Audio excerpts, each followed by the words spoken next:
Well, welcome back, Dice fans, and you are in for a treat today. Today's guest is a man who's lived more lives than most people get chances. Paul Cook, vinyl collector, crate digger, hospitality journeyman, who's toured Australia and run the floor at some of Sydney's finest rooms. He's poured wine for celebrities, calmed chaos at 11 p.m. at night, and seen things you just can't teach. He's part of the Carver Stains trilogy playlist on Apple Music. A man with taste, texture, and the needle that's dropped on every era. And he's a Parramatta tragic of 63 years, which means he's earned the right to say whatever he wants about footy, life, and heartbreak. He's got stories, he's got scars, he's got records older than most of us. Troy, let's roll the dice. Cookie, welcome to Roll the Dice, mate. This is your second appearance on here. You made a little cameo at one of our most famous episodes in Scone. So it'd be good to focus more on you tonight, mate, and see what you got to tell us. Well, thanks on the intro, and thank you, Troy. Welcome, mate. Okay, now Cookie, tell us what you've been doing today. Just give us what did you do on the back of $2.50? Yeah, I just caught the train up to see an old friend up at Woy Woy. It was an interesting day and pretty wild out there. The bridge on the Hawkesbury looked like the ocean. It was wild, absolutely. I've never seen it so rough. So it had white caps and swells going. So Well, that was spectacular. Yeah. Wouldn't want to be out there.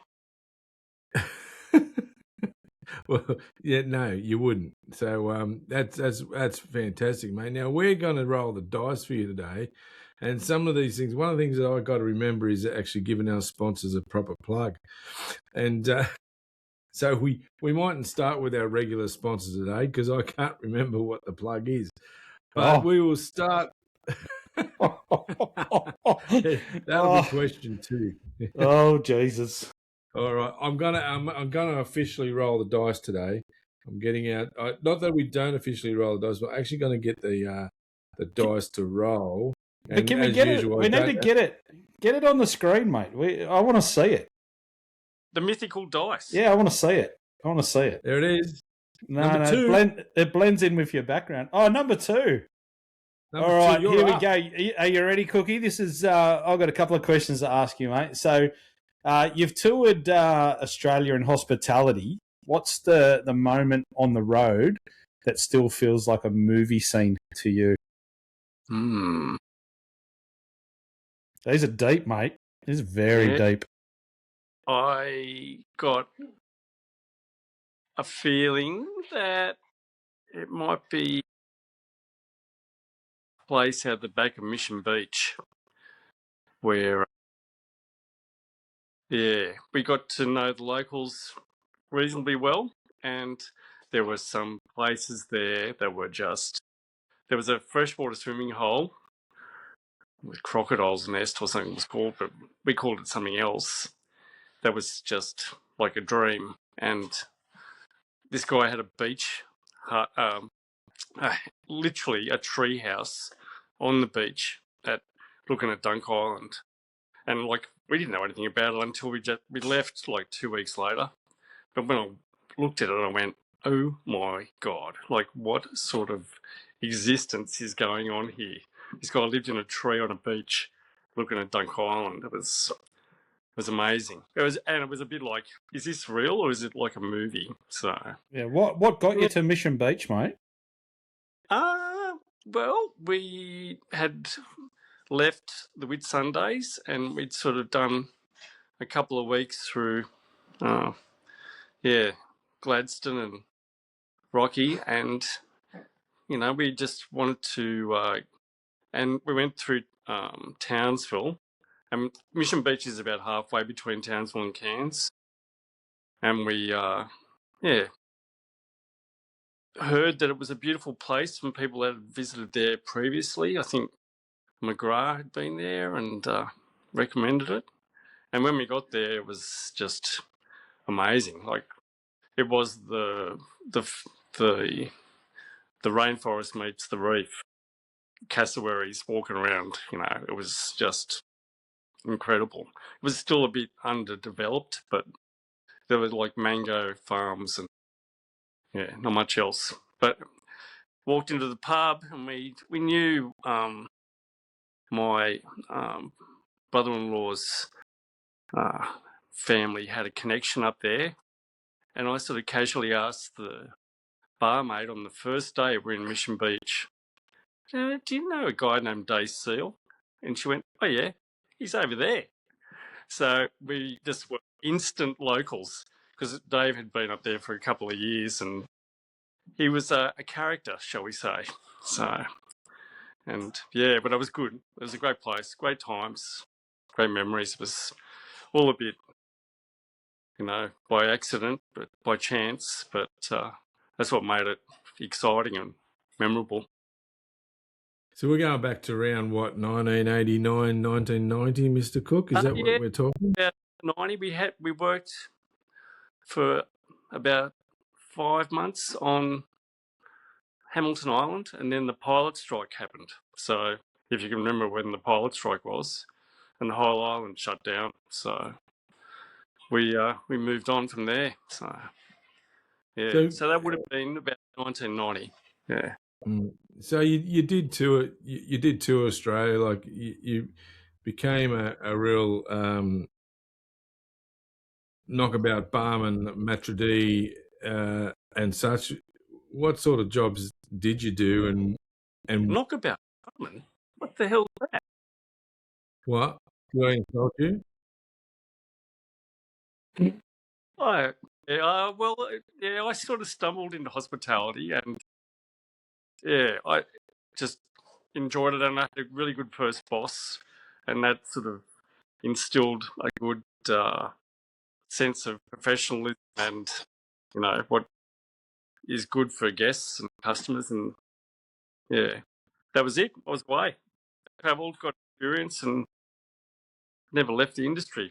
My wife did. She's a happy teacher librarian now. So So you've been in the hospitality industry for 46 years, would you say? 30 years? Not that much. It was like I was picking Sarah up from para leagues every Friday and Saturday night, and just decided that I might as well go and work a second job as well to save up to get married. So it was 37, 38 years ago. Yeah. Wow. Funny and how. So other places where you did Hamilton Island, you've gone Mission Beach. How far did you get, and how far away from Sydney did you actually? Yeah, well, we didn't actually tape. We did the coast road from Cairns to Cooktown, Daintree Road, that was incredible. Like that piece of coastline is just amazing. And so, but got to Cooktown, went to Cooktown Rodeo, which was a pretty interesting way to meet the locals. And we were aiming for the Cape, but the corrugations in the road were just, we had a little, like a Subaru. It wasn't really a big four-wheel drive. It was a four-wheel drive. It got us everywhere. But I was about to catch the dashboard, and I went, nah. We got to Musgrave, far north as got. Was there moments when you were up there, mate, that you thought, this is it, we're going to just stay up here and live this lifestyle? Because it is a different place, isn't it? Yeah, especially like the working and travelling, when you've got no time constraint, which we didn't, and you've got enough money to no direction constraint, you can just go anywhere you like, and that's pretty addictive. That's hard, say, back to the office, because that's real freedom. Yeah. And you went, you got over to the west? Yeah, the west was fantastic. That's where we almost got stuck in Perth. We were at 14 months in Perth because we had good friends we met in the Whitsundays. And again, we were instant locals straight away, which was beautiful. And we landed in a beautiful little place called North Beach in Perth. And it's sort of between Scarborough and Creek. But when we were there, it was just old beach houses and, surfers, and it was very, very nice. And we got work, had a nice little house. So it was very good. So how long do you think you were on the road? Far away. That's the problem. But if people want to visit, it's like an international trip. So. And how long do you think you were away before you came back to Sydney and settled down? Yeah, well, we did. And we left South Australia as a bit of a surprise. We sold all the car and everything, the trailer out in Perth, and just flew back to Sydney. And we were going to go to New Zealand. But we inherited a Valiant. So we had to drive it down. And that was an amazing vehicle. 66 VC was a great car. It fitted right in Tasmania. So it was temporary. Like it just shows like when you did that, we said see you later, and there's a lot of things you miss. There's a lot of people, a lot of things that you couldn't get to, you couldn't attend, and that they're the things you give up. But look at the life you've got and the experiences you've had, and you've probably forgotten more than you remember. It was certainly a great time because we both wanted to do it. We couldn't do it if only one, and we had an opportunity to do it. So it was one of those moments, yeah. So we were about 5.5, 6 years away from go to woe. Dad thought we'd be a month, so. Yeah, all right. Well, we might move on to the next question. Do you want to see the dice roll, or do you want me to make it up? Yes, please. I want to see it, Paul. All right, there it is. It's number 3. Oh, number 3. It exists. Number 3. Is that a dice? Yeah, it exists. It's a dice. I thought it was a domino. A paddle. Hey, roll the domino. You do not address the dice in any disrespect. It's spoken, and it's gone for free. And typically, the dice just somehow seems to keep the questions flowing. And we'll stick in the hospitality area. Cookie, working the floor at some of Sydney's top restaurants, which you might want to name during this question. But what's the wildest or most unforgettable interaction you've ever had with a patron? Ooh, wow. That's a good question. It was probably a couple of years ago, wasn't it, when these two blokes came in drinking cocktails? He's had better than that. He's had way better than that. Oh, we thought we were great.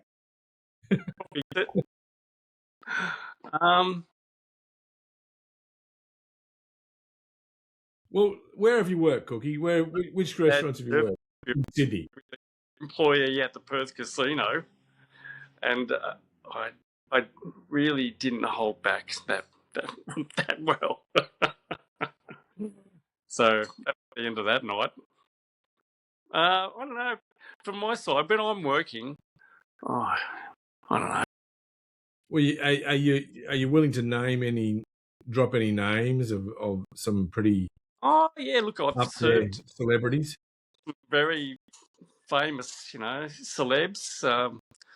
And I like to be I treat them as I try to treat everyone. So I think they get it when when I do service, that's going to be the way it is, Yeah. But a couple of starstruck, Richie Benno and John Benno was a lovely lunch at Barnaby's, and they were very nice.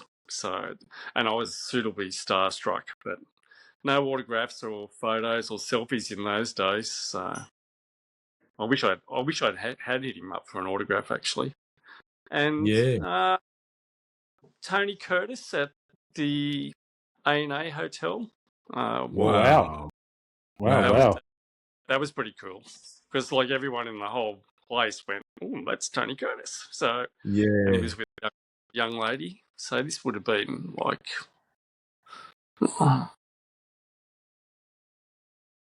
95 or 96, maybe 96, 97. Like Did you just when thank him for Jamie Lee? Sydney, I was there that night.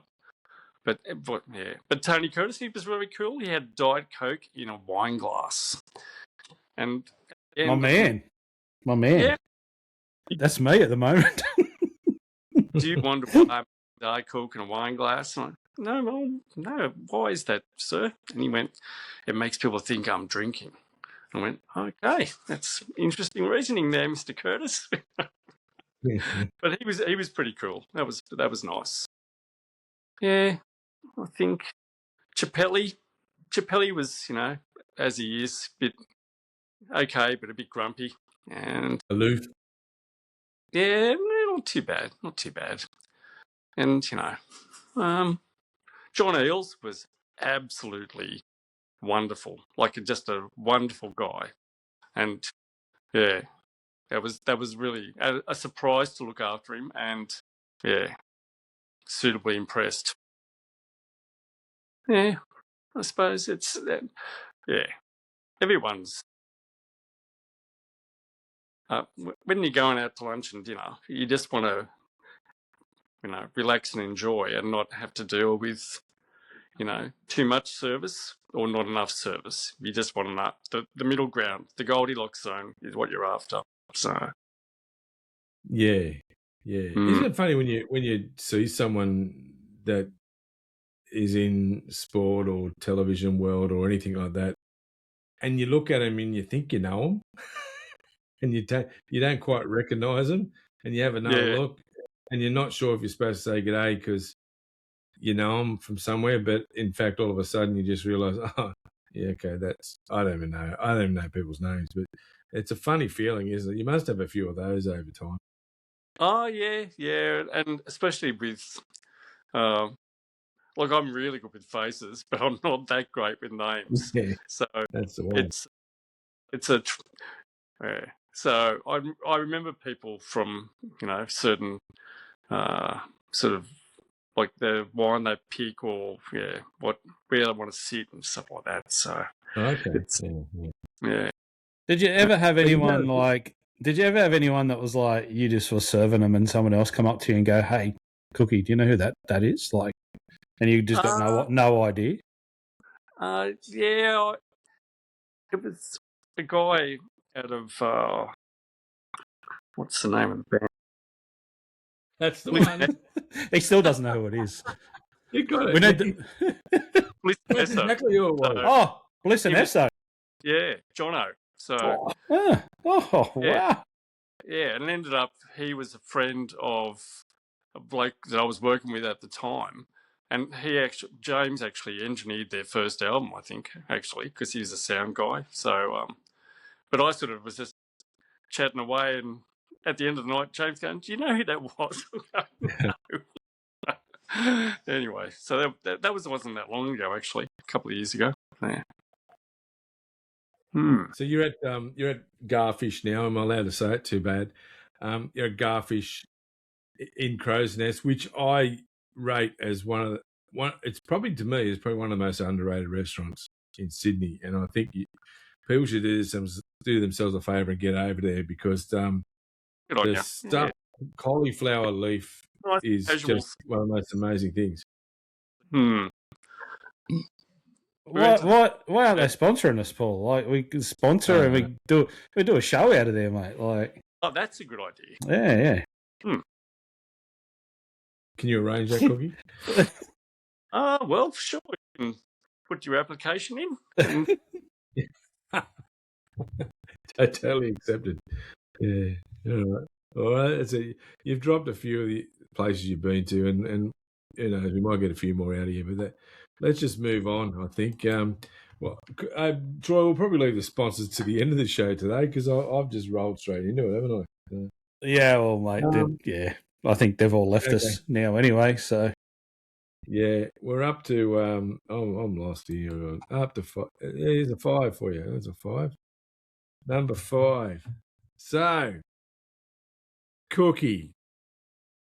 5. One of your passions is collecting albums, and I think there's another question that's going to get into it a little bit more. But number 5, if someone was asked you to explain your life using 3 records, right? One for youth, one for chaos, and one for wisdom, what are you picking?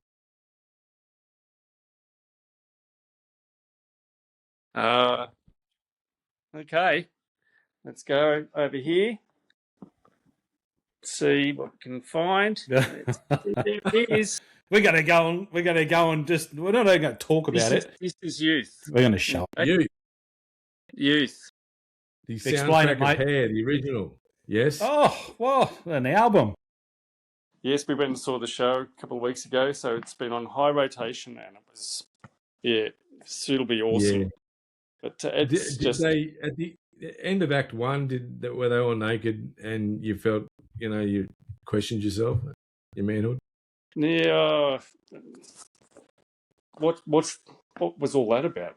Basically, like what the hell? It had nothing to do with anything. So, Gino, our good friend Gino explained that there is some subtle sort of thing about it, but I think it was just shock factor. But the rest of it was great. The music was great. I knew all the songs because I listened to that exact album about 700 times, I suppose, between the ages of 8 and 11. So, So that's the youth. Yeah, what was the second good, one? Good pick, mate. Really good pick. Chaos. Ooh, there's so much. Where do I start? While you're looking for chaos, how many albums? I'm going to guess how many albums you got. Let's say 1,471. Have you added to that? Yeah. Actually, I've got 72. I got Susie Quattro today. So Which one? Can to Can. Oh. Yeah. I never had a copy. It's pretty dodgy, but it was only $2, so I was quite happy. Does it have Can to Can on it, or? Yeah. Yep. Yeah. Okay. And 48 Crash. Yeah, so because it needs a good clean, but otherwise it was in good nick. Did you know that original album, the Australian release, the Australian edition, is the only one with Can to Can on it? So it wasn't called Can to Can; it was just called Susie Quattro. And Can to Can wasn't on the Australian pressing. You're right. Sure. Yeah. So 1973. Yeah, absolutely fantastic. We could go on forever. What was the last bit? I'm going to chuck another youth one on if I can find it. Oh, where is it? Oh no. How have you catalogued them, Cookie? I've got alphabetical, but the display thing, like that's how it sort of you can change what you're looking at and what you're listening to. And I do alphabetical, and is it alphabetical? It's okay. Alphabetical some people try album chronological. That chronological's nice, but it's hard. So how do you find things and stuff? Alphabetical by band?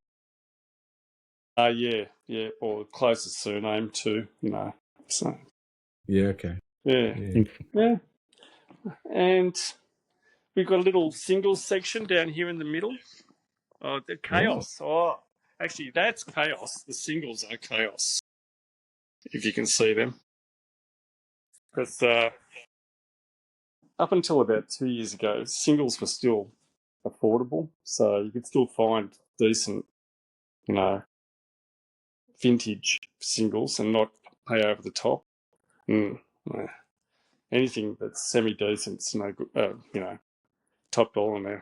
Same as albums.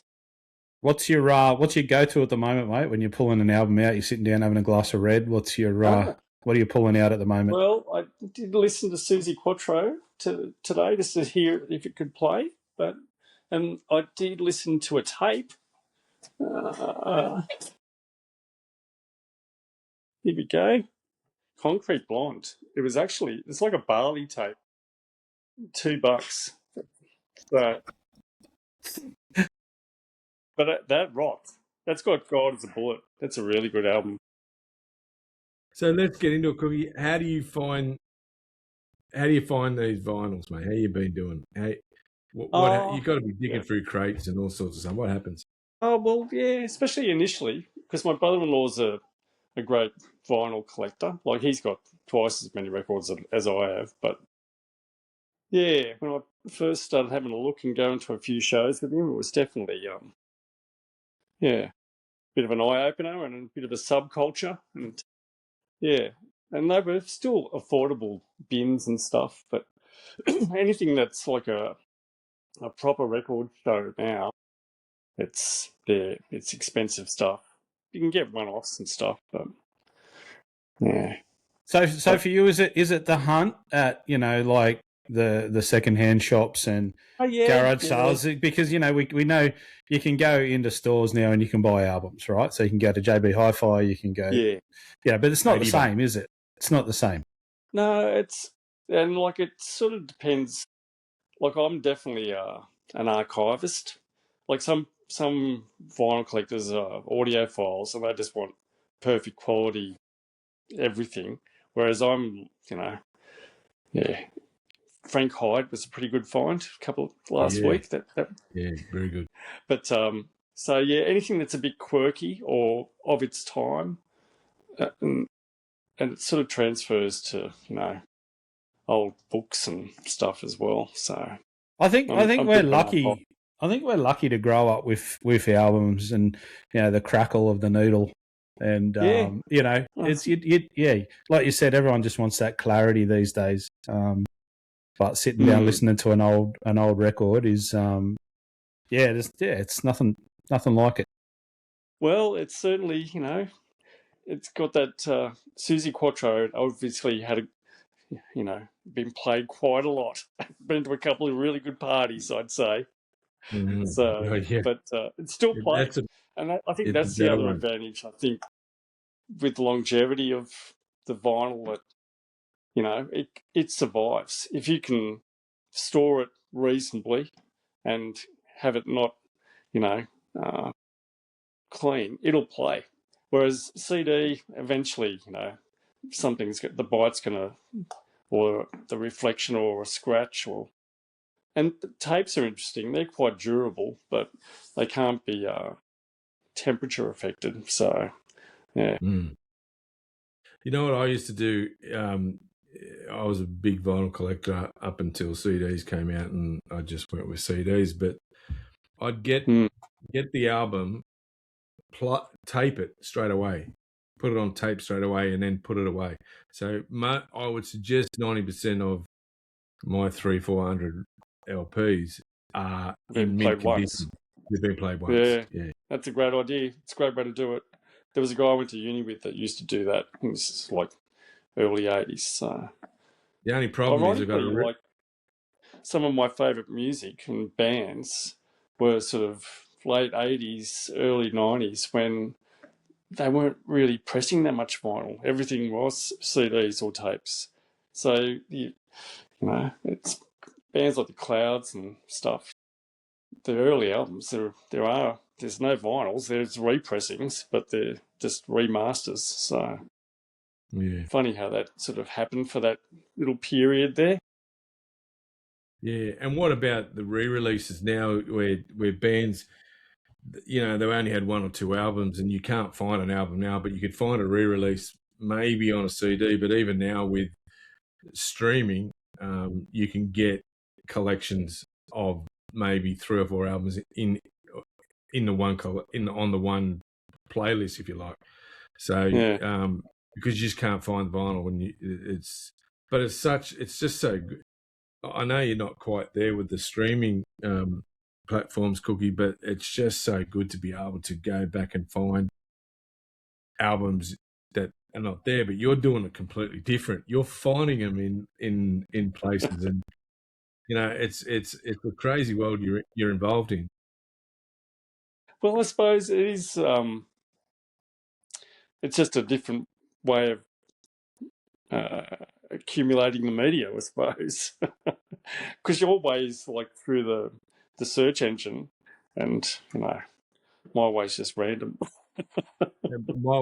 My Way pays no money to the artist, and now Troy and I are into writing our own songs and producing our own albums on AI. So we're completely destroying the industry.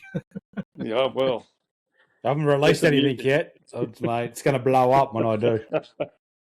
But it's funny, like in this AI world, and we're probably going a little bit off here, but in this AI world and kids and social media and that, every time I raise AI music with my kids that are late teens, early 20s, they blow up. They hate it.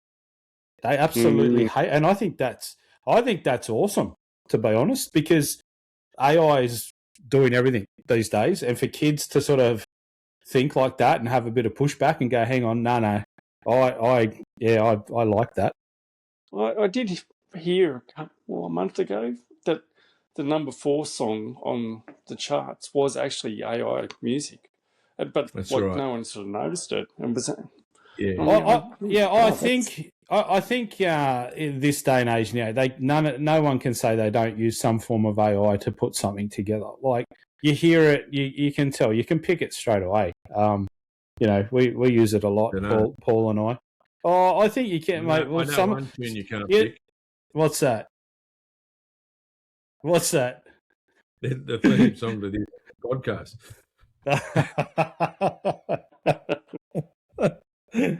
But yeah, it's everyone's using it, but yeah, that's the world we live in now. Cookie, with your albums, some would come with a price tag stuck to it. Do you keep the price tag on it, or do you take it off? Normally I ditch it. I'm not really interested in price tags unless it's like something completely out of the box, some find that was a bargain. But the expensive ones, not that I ever really spend much more than, I don't know, depends what album it is, but not much. I did. I bought a copy of Grace, and that cost me $45 or something about 2 months ago, because I just didn't have a vinyl copy of it. So, and yeah, and it was good. It's a good, great album. So yeah, that's another quirky thing I did back in the day. Is I kept the price tag in most cases on the album, so you'll see albums that got $6.99 on it. Oh yeah, and the Eels records, $7.99 on the KTEL record rack. You know, the one that they just flip forward. So, yeah. No, I reckon this leads into question 1, Paul. I reckon you should roll into 1. I reckon. Let's just test the dice to see if the dice does it for us. Yeah, just do it. Would you believe it? It's on 1. It's a 1. It's on Is 1. it? Oh my God! It's a miracle. It's amazing. I told you the other week that's what happens. The dice takes control and runs us in the right. Okay, it's amazing. What's the vinyl in your collection that tells the truest story about who you are? It's a 1 vinyl that tells this is Cookie. Geez, that's tough. Oh, maybe Ray Charles, Modern Sounds, Country and Western. That's me. Wow. Favorite tune? Well, there he is. It's Ray. Give us a smile. Favorite tune? Yeah, because I love Ray Charles. I love that style of music. I love what he was doing with this album. It was a bit, controversial, 1950s. Him doing country and Western music, a bit radical. Just the best. And $5. So there's the icing on the cake. He did country and Western. In the bargain at Beat Disc. It's one of my happiest moments of my life. I think this probably leads a little bit into what you've been doing with. It's funny, the records are out that I wanted to show. That's great. Oh, it's amazing. Imagine it's almost like you prepared, but I don't think you did.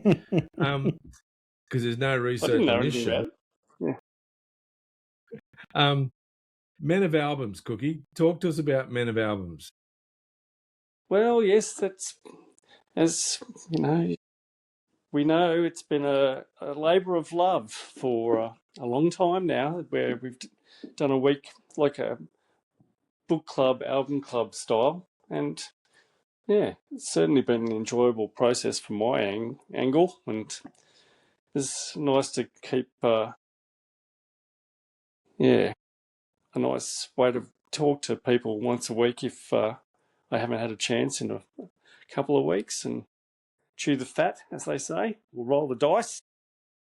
Ooh. And yeah, I think it Men of shows Albums. a bit of an extension of people's personalities and tastes. So Men of Albums was Cookie confronted, and I'll say confronted, about 7 of his associates, and they were all able to, once a week, one person nominated an album, Troy, and we put up an album, and it's been going. We've all, over the years, we're up to about choice number 34, I think. The next round, been 30, 34 each. Yes. Yeah. Wow, that's insane. So it's been going for 240 It's quite weeks. a document now. Wow. There's a spreadsheet with every album. And it's a great way to broaden 19. your musical horizons too. Yeah, and I I'll think show you- 1980 was the most see if you popular can see year. it. This is an Edophone. A what? That's an Edophone. It's what, before vinyl, before records, this is what people listen to.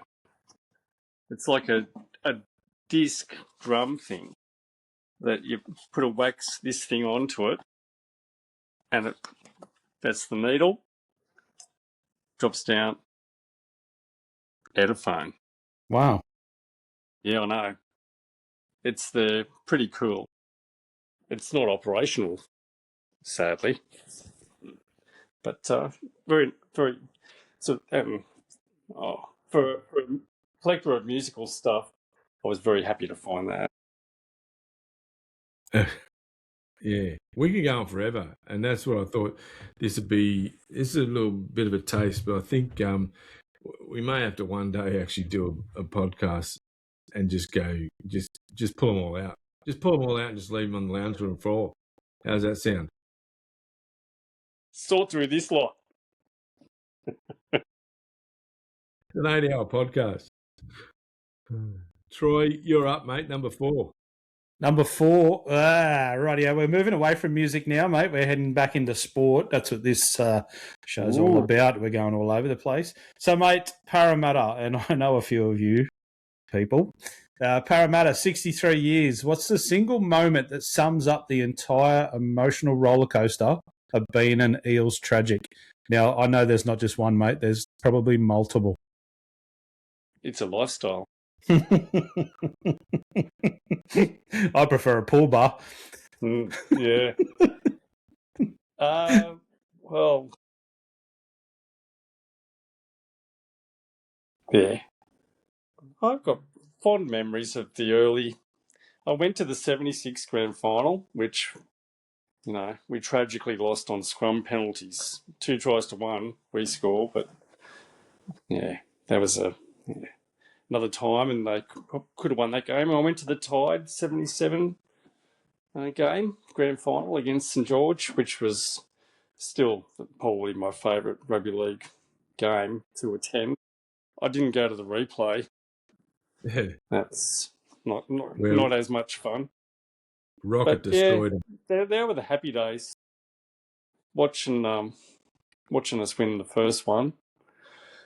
Because for a couple of years there, I went to, my grandfather and my dad took me to we went to every game. So, like Cronulla, Manly, everywhere.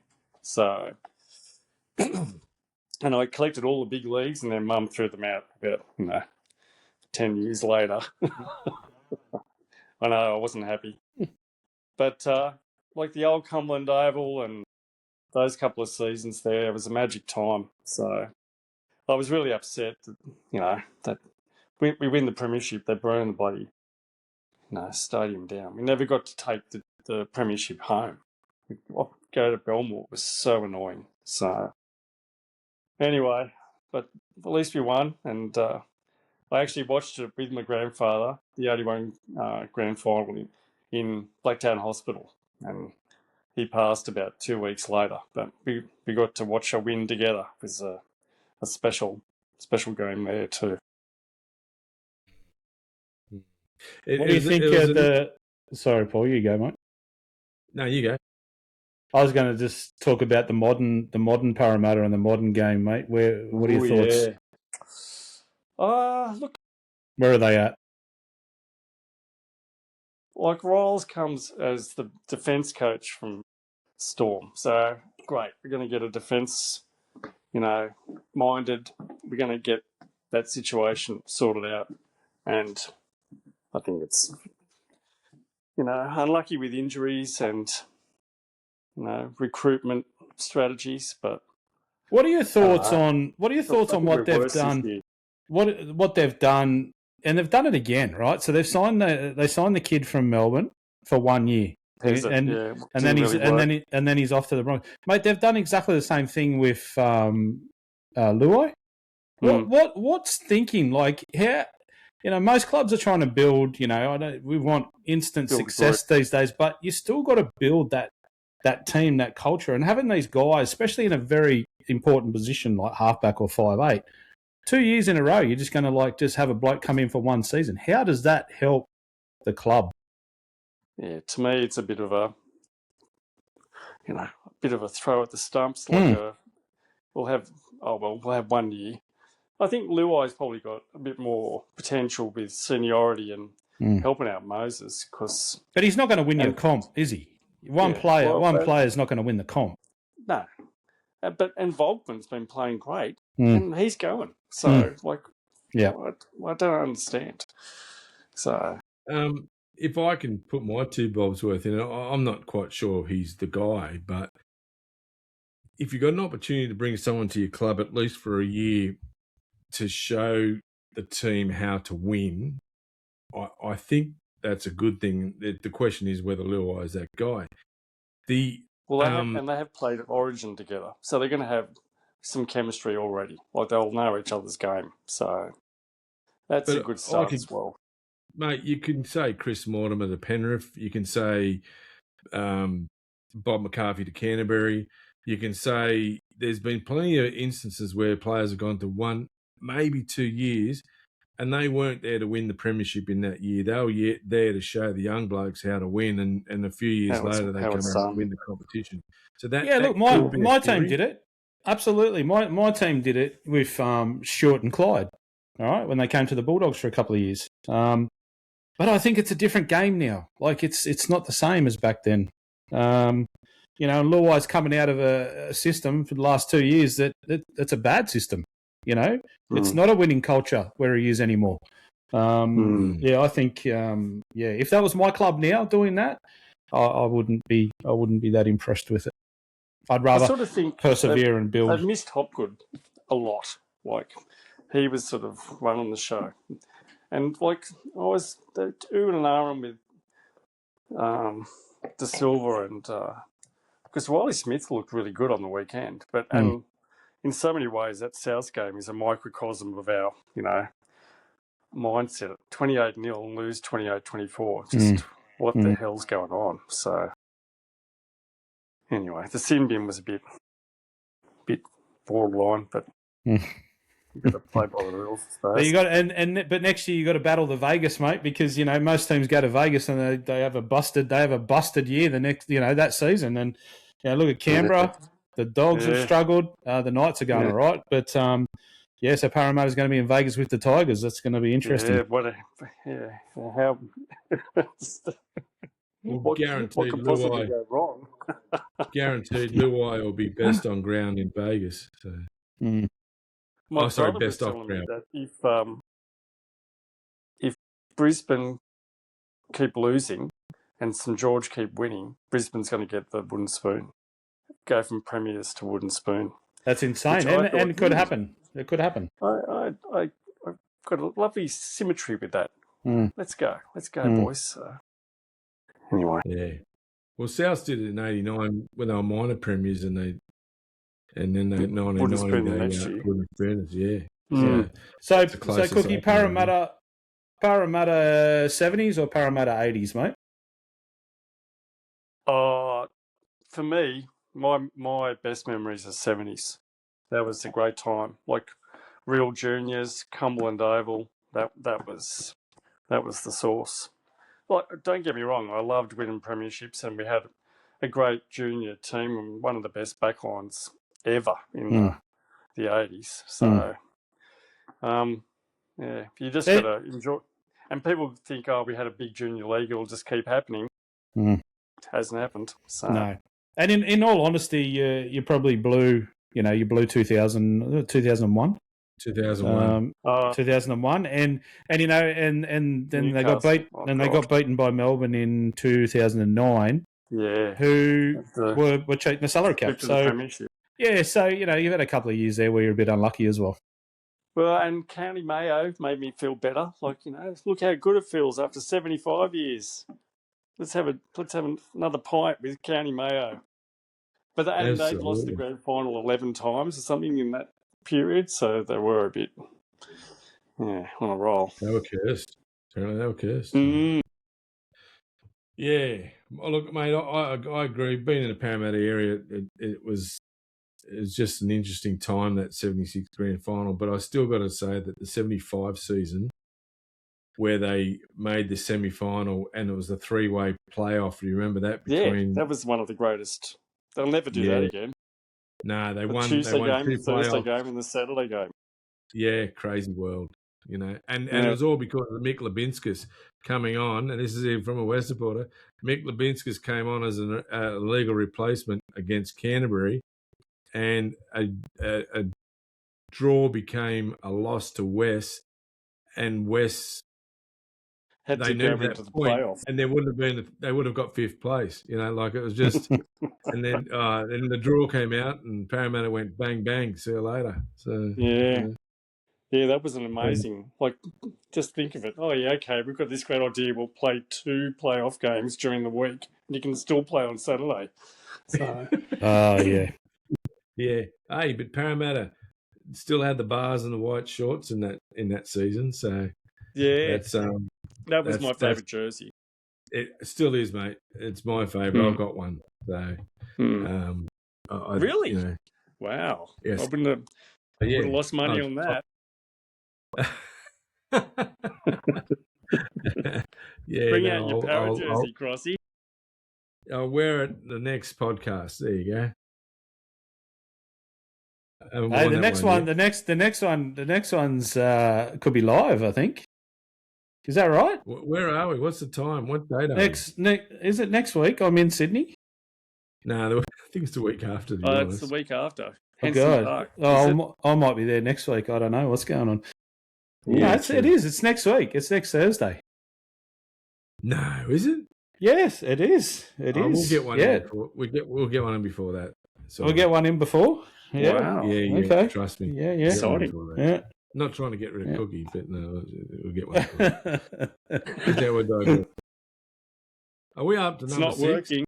We're up to we're up to number 6, mate. It's the big question, the big finale. Do you want it?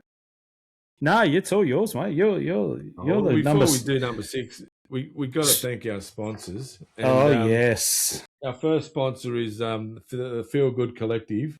That's the Sydney's newest, hottest, and safest gym based at Roseville. We've got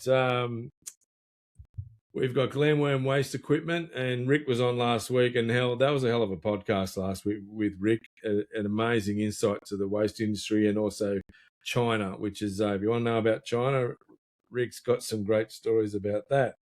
We've also got Tony Perino Engineering. If your fleet breaks down, Tony will be there. And finally, we've got, what do you call it again, mate?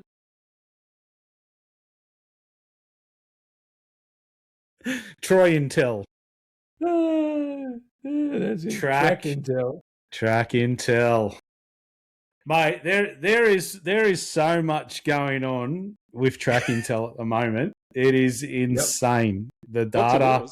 There's lots of winners. You need to be following. Get on. Instagram is where we post most of our stuff. A little bit of Facebook, but Instagram. A lot of things, a lot of good things happening with Track Intel. I'll do it for you, mate. The future of racing selections is here. Track Intel combines racing data, track patterns, and smarter analysis to identify opportunities traditional form guides will miss. You know, it's beyond form. It's into intelligence. That's Track Intel. I'm getting better at it. If only I can find it when it's time. Who are your Track Intel stars too, Troy? Who are they? Billy, and Vanilli? Oh, there's a bit of controversy around this at the moment. The committee, not fully sold on the characters yet. So we haven't really announced that path. We're doing a few other things. Today's post is in the Track Intel HQ review on Monday. So it looks very professional. All right, we digress. We've torn away from Cookie, but question 6. Here we go. The signature question, Cookie. Who's got it, me or you? No, it's you, mate. It's all yours. Okay, Cookie. Across vinyl, hospitality, sport, and life, what's the moment where you genuinely rolled the dice and everything changed?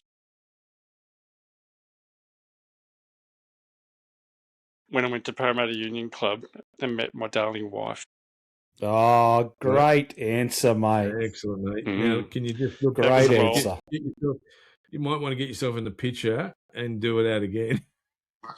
There you go. Say it again with love.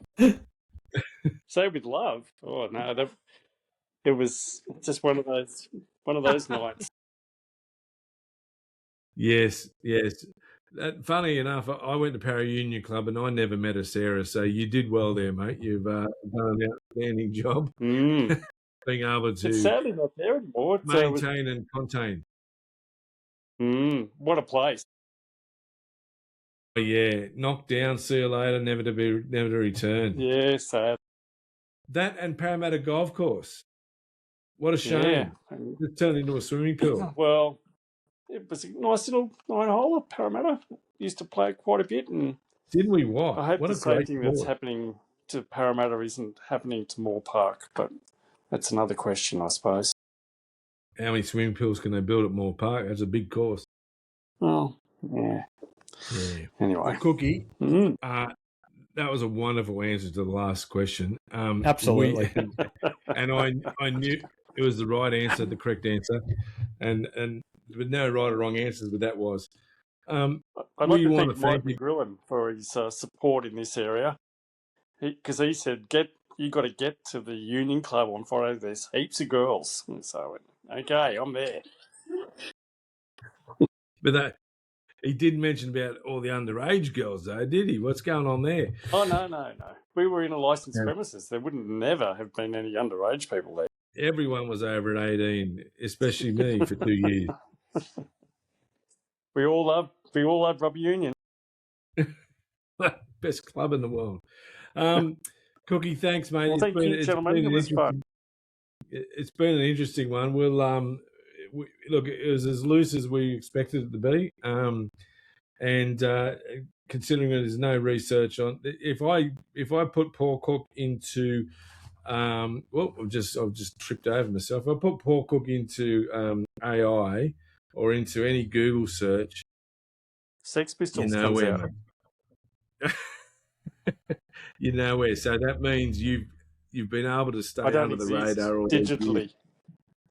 Yeah, but hey, now you're out there. Not anymore, mate. You are. Yeah, you're out there, mate. You're going to be huge in Argentina because that's where most of our supporters are. They love us in Argentina. Yeah. Really? They love us. Oh, mate, can't get enough of us. Yeah, true. Paul and I got to. Yeah, Paul and I got to. Wow. We got to start. We got to learn how to talk Spanish, or What they talk Spanish over there or Portuguese? No, Brazil, Spanish. Portuguese, Spanish, and Argentina. Yeah. Mm. Yes. It's Spanish. That's why they had to all put their hands over their mouths while they were talking. So Troy got a heap of death threats. Oh dear. Yeah, well, they've only got themselves to blame. They didn't play football. This is pre-game. It's coming. Yeah. A pre-game. It's okay. We can turn it. In trouble. We can turn it around, mate. They love us in Argentina. No, good. No, Cookie, I think your time on this podcast is going to take our viewership from 2 million to at least 3 million. And thank you very much for your time. And listen, we're talking about banging music. Let's make this banging tune number one in North Rocks, Argentina. See you next week. There. See ya. See you next week. Bye. Hang on there. Whispers in the dark, the night ignites. A shadow game under neon lights. Step into the room, heart beats like a drum.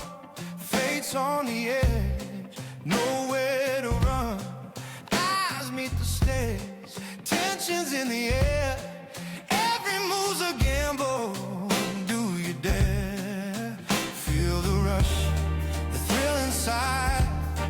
No turning back, no place to hide. Hands on the table, time to choose. In this game, you win or lose. Roll the dice, take two, make your move. Chasing chances, nothing to prove. Spin the wheel, break the ice. Life's a gamble, roll the dice. Echoes of the past, lessons learned in pain.